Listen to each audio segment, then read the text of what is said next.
Jangan lupa ketika kita berdoa kawan-kawan sekalian, bukan hanya doa minta jodoh ya Allah. Ini kan anak-anak muda banyak nih. Doa ya Allah, minta jodoh ya Allah. Kuliah lancar ya Allah. Anak-anak salih, salihah, kuliah lancar, semua sehat. Jangan hanya berdoa perkara dunia, tapi juga ingat berdoa perkara akhirat kita, teman-teman sekalian. Setelah dari padang mahsyar nanti, kita semua akan masuk ke yaumul hisab, di mana semua anggota badan dan juga bumi ini bersaksi tentang apa yang kita lakukan. Jadi wahai diri, wahai kita yang pernah melakukan maksiat di tempat tersembunyi sekalipun, bumi akan bersaksi di hadapan Allah dan juga yang lainnya dibuka pada hari itu. Siapa sesungguhnya dirimu, akan diputar kembali film-filmmu yang pernah kau lakukan di dunia. Ranjangmu tempat kau berbuat dosa akan bersaksi di hadapan Allah tentang apa yang kau lakukan. Dinding-dinding, mobil, apapun yang kau lakukan secara sembunyi-sembunyi, semua akan berbicara di hadapan Allah tentang siapa sebenarnya dirimu.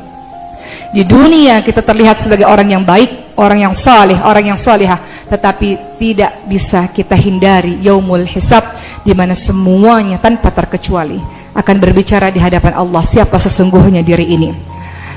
Maka berhati-hatilah wahai diri saya dan diri kita yang masih terus melakukan dosa secara terang-terangan, apalagi secara sembunyi-sembunyi. Semuanya akan diketahui dan akan berbicara di hadapan Allah. Setelah yaumul hisab, kita akan masuk ke titian sirat. Kita akan berjalan, teman-teman sekalian, di titian sirat. Ada orang yang cepat secepat kilat, ada orang yang berlari, ada orang yang berjalan, ada orang yang merangkak, ada orang yang jatuh ke bawah. Ujung dari titian sirat adalah syurga Allah dan di bawah adalah nerakanya Allah. Banyak orang-orang beriman yang juga terjatuh ke situ menuju ke neraka Allah Subhanahu wa taala yang berisi malaikat yang keras dan kasar. Itu sebabnya kenapa kita harus meminta terus-menerus setiap hari perlindungan dari azab api neraka. Jangankan azab api neraka, azab kubur saja. Utsman bin Affan ketakutan luar biasa. Utsman bin Affan adalah salah seorang sahabat yang dijamin masuk surga, tapi ketika melewati kubur tetap beliau menangis keras. Sampai seorang sahabat berkata, "Utsman, kenapa Utsman? Engkau adalah orang yang dijamin masuk surga." Apa kata Utsman? "Tapi aku tidak tahu bagaimana keadaanku di kubur. Aku tidak tahu bagaimana keadaanku di kubur.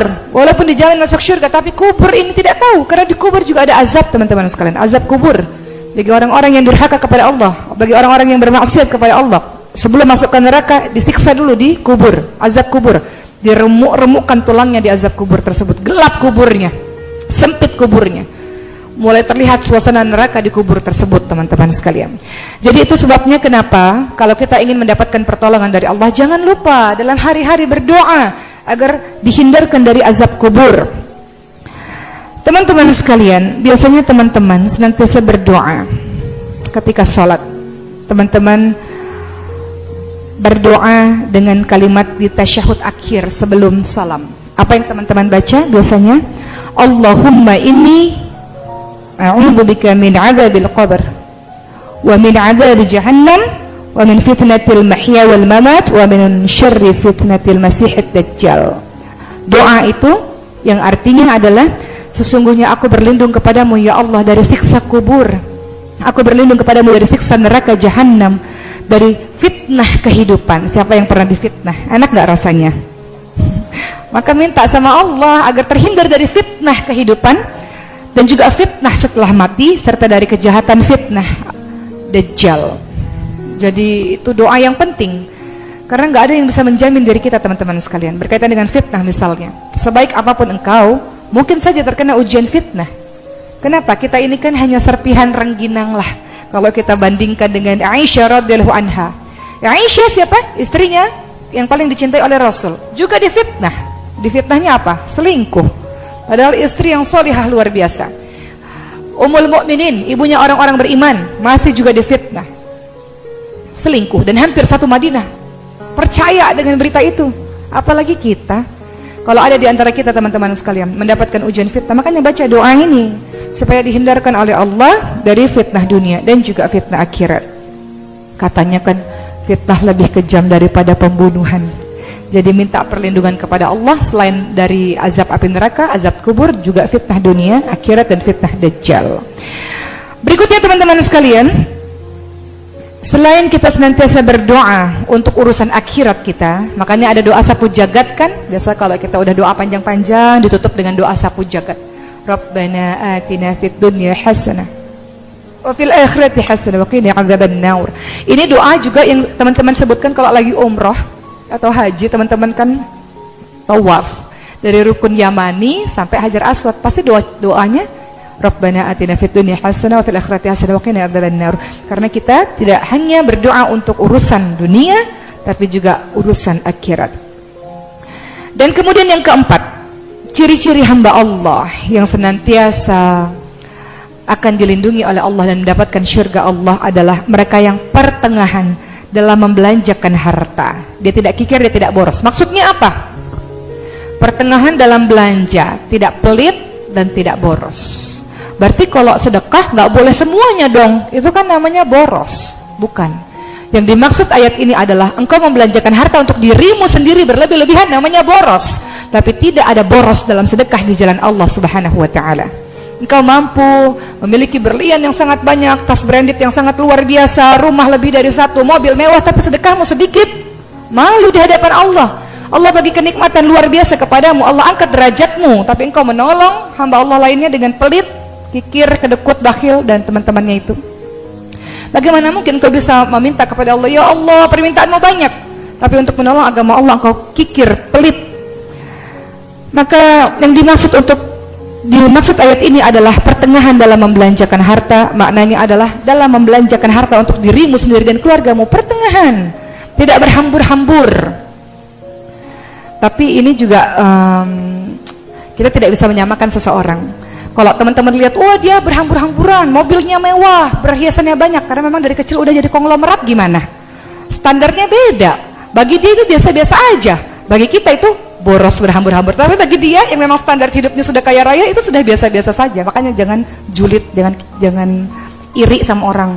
Tapi bagi kita yang Allah berikan kelebihan harta, kita diminta oleh Allah Subhanahu wa taala untuk tidak boros, tidak mubazir, buang-buang harta. Saya teringat dengan sebuah kisah, ini luar biasa. Orang yang sedekah, berinfak, bukan orang kaya loh teman-teman sekalian. Banyak orang kaya yang juga kikir. Orang yang berinfak, orang yang bersedekah adalah orang-orang yang mau, bukan orang-orang yang mampu. Betul nggak? Bahkan orang miskin pun bisa sedekah kalau mau. Orang mampu pun nggak sedekah kalau nggak mau. Betul nggak? Ada sebuah kisah sahabatnya Rasul di zaman dulu, namanya Sya'ban. Saya suka sekali kisah ini. Perkara dengan sedekah, berkaitan dengan sedekah, saya suka menceritakan kisah ini. Sya'ban itu adalah sahabat yang selalu sholat 5 waktu di masjid. Pada suatu ketika Rasul melihat tidak ada lagi Sya'ban di masjid. Maka Rasul katakan, kemana Sya'ban, wahai sahabat-sahabatku, mari kita ke rumah Sya'ban. Ternyata rumah Sya'ban jauh teman-teman sekalian, 3 jam dari masjid jalan kaki. Bayangkan bagaimana Sya'ban menuju ke masjid setiap harinya, sementara jalan kaki 3 jam dari rumah ke masjid.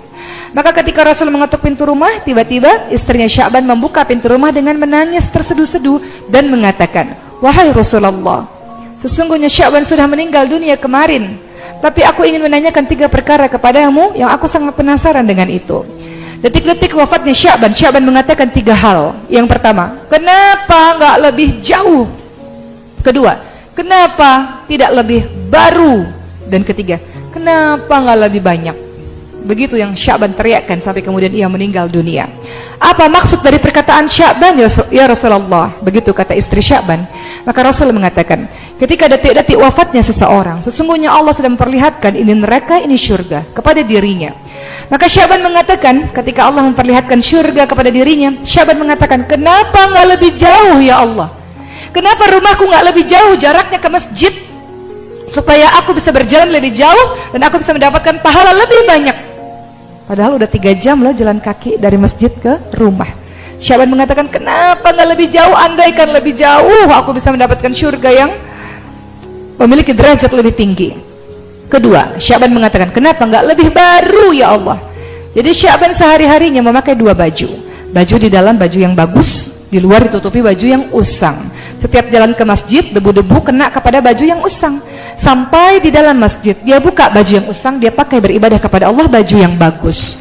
Di tengah perjalanan pulang ke rumah, biasanya banyak pengemis dengan baju compang-camping. Sya'ban memberikan baju bagusnya itu untuk para pengemis, dan Sya'ban memakai baju yang usang. Maka Sya'ban mengatakan, kenapa sih waktu aku hidup gak kasih baju yang lebih baru, yang lebih bagus? Kenapa sih sedekahku tuh gak lebih yang hebat, yang terbaik? Sya'ban merasa baju bagusnya itu harusnya bisa kasih yang lebih bagus lagi. Padahal Sya'ban orang fakir, orang miskin juga. Dia menyesal. Sudah sedekah tapi menyesal. Kenapa ya gak lebih baru? Kenapa ya gak kasih yang lebih bagus? Dan yang ketiga, wah cepet banget perasaan ceramah, 5 menit lagi. Kayaknya salah mungkin enggak. Kemudian yang ketiga, Sya'ban mengatakan, kenapa enggak lebih banyak? Karena hari-hari Sya'ban itu membawa roti untuk dia makan. Namun setiap di tengah perjalanan, setengah roti dia berikan untuk fakir miskin, setengahnya dia makan sendiri. Maka Sya'ban mengatakan, kenapa sih enggak lebih banyak sedekahnya waktu aku hidup? Menyesal dia. Padahal masih ada sisa roti dan aku masih bisa bertahan dengan roti yang mungkin 1/3 kah atau 1/4 kah. Kenapa aku cuma kasih setengah? Jadi Sya'ban sangat menyesal dengan sedekah yang dia berikan, teman-teman sekalian, merasa belum maksimal dengan sedekahnya. Maka begitulah penyesalan orang-orang yang kemudian kembali kepada Allah. Teman-teman perhatikan surah Al-Munafiqun ayat 10. Wa anfiqu mimma razaqnakum min qabli ayat yahadakumul maut fayaqul rabbi laula akhartani ila ajalin qarib fa asaddaq wa akum minas shalihin. Orang-orang yang mati itu, teman-teman sekalian, dalam surah Al-Munafiqun ayat 10, minta sama Allah, ya Allah, kenapa sih gak tunda kematian saya dikit lagi ya Allah, supaya saya bisa sedekah ya Allah. Perhatikan dan tadabburi ayat tersebut supaya kita termotivasi untuk terus setiap harinya bersedekah di jalan Allah. Karena orang-orang yang mati minta sama Allah, tunda kematian saya ya Allah supaya saya bisa sedekah. Yang dia minta sedekah loh teman-teman sekalian, dia bukan minta pergi haji, dia nggak minta sholat, dia minta supaya saya bisa sedekah ya Allah. Karena sedekah atau infak adalah hal yang paling mudah, gampang, betul? Sedekah itu nggak harus ada uang 1 miliar kok harus sedekah, nggak harus ada uang 1 juta sedekah, berapapun yang kita mampu. Barang apapun yang kita miliki, yang kita bisa memberikan manfaat kepada orang, sedekah, berbuat kebaikan kepada siapa saja. Jadi untuk menjadi hamba Allah yang ditolong oleh Allah dan dimasukkan oleh Allah ke syurga Allah adalah tolong hamba Allah lain. Berinfak kepada sesama manusia, maka Allah akan berinfak kepadamu. Begitu kan bunyi hadisnya? Berinfaklah dan Allah akan berinfak kepadamu. Teman-teman tahu, saya juga selalu ceritakan kisah ini. Saya punya rumah Quran gratis yang nantinya akan ada penggalangan dana di akhir ini untuk rumah Quran tersebut. Ini adalah kisah untuk menceritakan, bukan bagian dari riya, tapi ini cerita bagaimana pertolongan Allah yang sangat luar biasa. Rumah Quran ini berdiri sudah 3 tahun. 2 tahun pertama memang dari keluarga kami pribadi, baru setelah menginjak 2 tahun ke atas, karena santri sudah semakin banyak, ada sekitar 200 orang, maka dibukalah donatur dan para jemaah yang ingin menyumbang untuk para penghafal Al-Quran. Bagaimana cara Allah mengganti harta saya, teman-teman sekalian? Anak saya masukkan ke sekolah hafalan Quran dari umur 2 tahun, Tahfiz Quran International Tahfiz School, dengan biaya yang sangat tinggi tentu saja. Dan karena sibuk dakwah, saya lupa bayar uang sekolah. Contoh yang sangat tidak baik. Dan ketika bagi rapot, saya tanyakan kepada TU-nya, berapa puluh juta yang harus saya bayar untuk 2 orang anak ini? Kenapa sih saya nggak pernah dikasih selebaran surat apa kayak gitu untuk ingetin saya suruh bayar sekolah? Karena nggak pernah dapat peringatan untuk bayar sekolah. Apa katanya? Memang tidak akan pernah Ibu Oki mendapatkannya, karena anak-anak Ibu Oki dari PAUD semua anak-anak ke-1 ke, 2 ke, 3 ke, 4, 5, 6, 7 dan seterusnya. Dia sudah bisa prediksi saya mau punya anak banyak soalnya, jadi dia bilang begitu mungkin. Jadi beliau bilang dari PAUD sampai SMA gratis, tidak bayar sama sekali. Bagaimana cara Allah mengganti harta, teman-teman sekalian? Kita buang harta kita di tempat lain, Allah kasih harta kita dikembalikan lagi.